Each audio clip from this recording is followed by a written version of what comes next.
Hello, my name's Dr. Anne Stephenson and I'm a GP educator.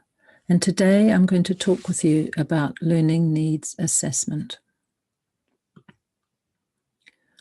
By the end of the session, I'm anticipating that you will know what is meant by the term learning needs assessment, that you will understand the importance of finding out about the learner, and that you will know how to find out about someone's learning needs. So why is this important? Well, we all know that a teacher is more than just someone who stands in front of a lecture theatre spouting facts. A teacher is one who supports, encourages, and accompanies the learner, guiding them on the learner's journey. And a very important and profound part of this is finding out about our learner, and that is basically what learning needs assessment is. Very simple, not so easy to carry out. Finding out about our learner. It is often something that's missed out of teaching and yet is incredibly important. So, what do we mean by finding out about our learner? Firstly, it's knowing something about our learner's background and experience and motivation. It's important when we first meet a learner to find out something about them. It may be more difficult in one session or with a large group. However, even in a few minutes through polling or talking with the student or the students, it's amazing what you can find out. A bit like having a patient in the consultation room. It also is finding out what our learner knows or can do already. It is knowing what they need to know, what they need to be able to do, and how they need to act. And it's also finding out how they would best learn it. So why do we need to know? Well, learners are all different. Learning is much more useful if it's targeted towards need. I'm sure at times you've sat in a lecture theatre and thought, why am I needing to learn this? Or, I know this already. It also encourages us as learners and teachers to be reflective. It encourages us to stop and think and talk and work out where this learning journey is going. And finally, it informs teachers and learners and is a way of monitoring progress. So what is there to be learned? It's more than just knowledge. It's also understanding, skills, and attitudes. And knowledge, as you know, is an awareness that something is the case, or may be the case, or is probably the case. Understanding is deeper, and it's actually, as doctors, the level we need to go to. It's an awareness of why or how it is the case. It's more than just facts. Why or how is that the case? Skills are their ability to do something well. And that could be as simple as taking someone's pulse, or it could be more complicated, like performing an operation or communicating with a patient, with one's peers, with one's colleagues. And attitudes are a set of emotions, beliefs, and behaviors towards something. They're a learned tendency to evaluate things in a certain way, and we learn attitudes from a very young age through our experiences, our role models, and social factors, and they can be unlearned.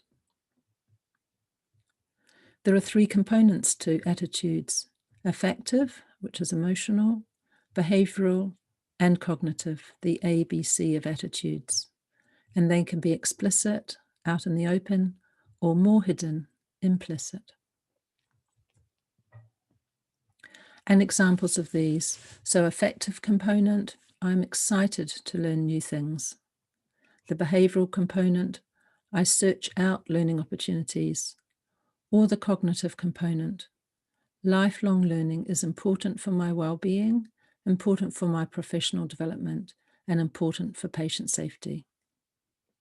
And hopefully, all of us are excited to learn new things most of the time. We search out learning opportunities and we realize why lifelong learning is so important.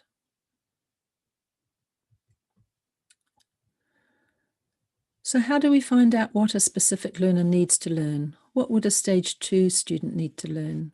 What would a stage 3 student need to learn?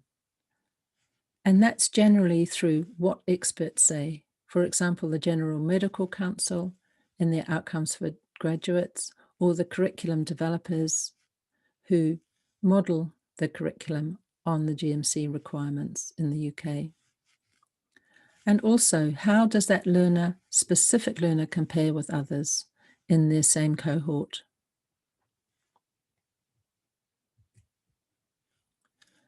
So we're finding out a bit about our learner, and we also know what there is to be learned. The next stage is, how do we assess a specific learner's needs? How do we find out what they know, what they can do already, as well as their attitudes, such as motivation? We learn through what the learner says. We learn through what the teacher sees. And then we also learn through what happens through feedback and disclosure, because not everything is evident from what a learner says or what the learner says or what the teacher sees. And here I'm using the Johari window. So we would like everything to be open between teacher and learner, or as much as possible. However, sometimes the student hides things that they don't know through just being shy or being a bit ashamed of not knowing it. And to open that out to the teacher does take a relationship of trust to get that disclosure. And at other times, the student is blind to what they know, and the teacher, through constructive feedback, can open that window to the student. And finally, sometimes things that the student can't do, doesn't know, is unknown to both the teacher and the learner to begin with, but things such as significant events, audits, or assessment opens out that window. So, learning needs assessment, finding out about the learner, what is there to be learnt, and what are the learner's needs.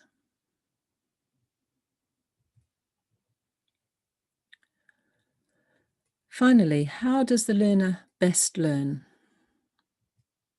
A simple way of looking at this is being told, being questioned, or finding out. And we all generally like a variety of these things.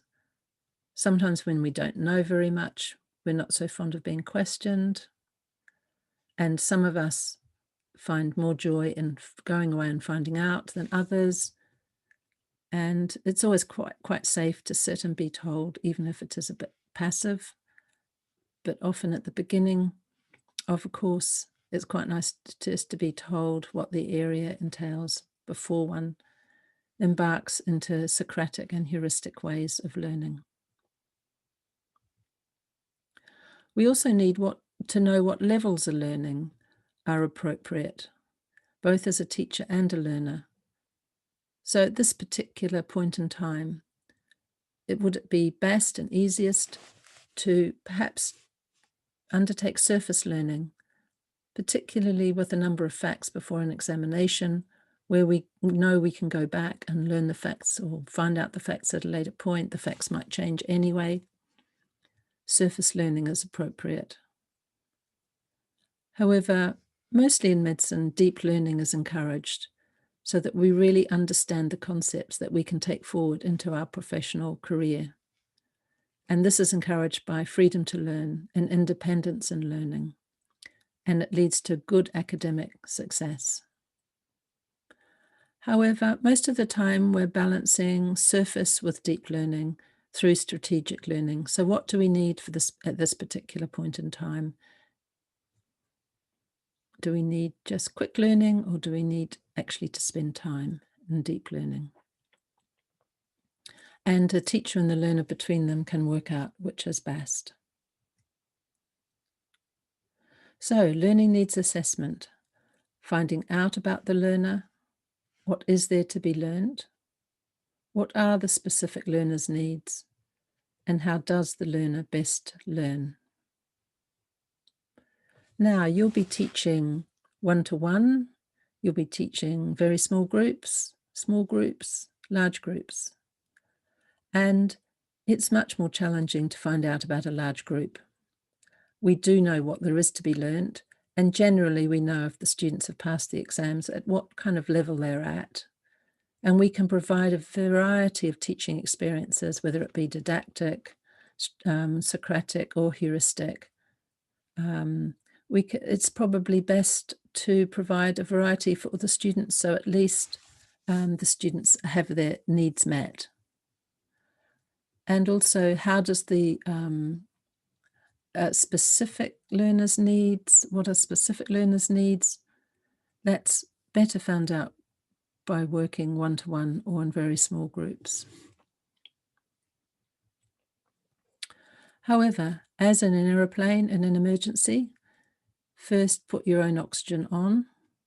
So first ensure that your own learning needs are being met, and then focus on being learner-centered in your teaching approach. Just as you're patient-centered, so be learner-centered. Seemingly simple, but actually very profound and not always done. So, at the end of this session, I hope that you know what's meant by the term learning needs assessment, that you understand the importance of finding out about the learner, and that you know how to find out about someone's learning needs. Here are some references if you want to look at things more deeply. Thank you. Any questions, feedback, bother, here are the contact details. The Doctor as Teacher team and Dr. Russell Hearn.